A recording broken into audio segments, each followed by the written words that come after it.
Hi friends, RP study Odia को आपको स्वागत। आज एक नूतन वीडियो को आपको स्वागत। आज हम जानिबा भारतर विद्युत उत्पादन केंद्र यह केउ राज्य रे अवस्थित से विषय प्रश्न उत्तर जिके आपनकर जनरल नॉलेज को वृद्धि करिया पई हमर ए छोटो प्रयास। जदि वीडियो भल लागिछि ताले आपन कमेंट माध्यम रे निश्चय जणेबे, मतामत देबे। आपनकर बहुत सारा भल पाइबा एवं कमेंट हम पई बहुत मूल्यवान।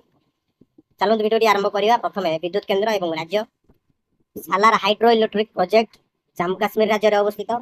मुक्काई थर्मल पावर प्रोजेक्ट गुजरात राज्य रे अवस्थित। कालंदे हाइड्रो इलेक्ट्रिक प्रोजेक्ट कर्नाटक राज्य रे अवस्थित। Trombay thermal power project Maharashtra राज्य रे अवस्थित। बरजपुर थर्मल पावर प्रोजेक्ट दिल्ली राज्य रे अवस्थित। Hirakud hydro electric project Odisha राज्य रे अवस्थित। Talcher thermal power station Odisha राज्य रे अवस्थित। कुंदल thermal power station Paschim Banga राज्य रे अवस्थित। बारुआणी थर्मल पावर स्टेशन बिहार राज्य रे अवस्थित। उपरा थर्मल पावर स्टेशन बिहार राज्य रे अवस्थित। बेटर प्रोजेक्ट तमिलनाडु राज्य रे अवस्थित। Guru Nanak thermal power station Punjab राज्य रे अवस्थित।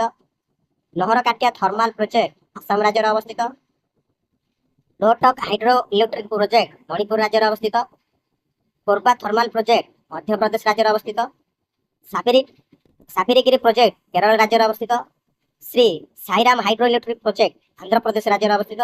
तो फ्रेंड्स, वीडियो जदि भल लागुची आपण कमेंट माध्यम रे किछि जणेबे एवं लाइक शेयर भी करिवे निश्चित। आपण पढ़िया सहित अन्य मानक भी पढ़ेवा पारे साहाय्य करिवे। ए वीडियोटी जनरल जीके वित्तीय प्रोजेक्ट हमर। तो परवर्ती वीडियो देखिया पई अपेक्षा करथन केबे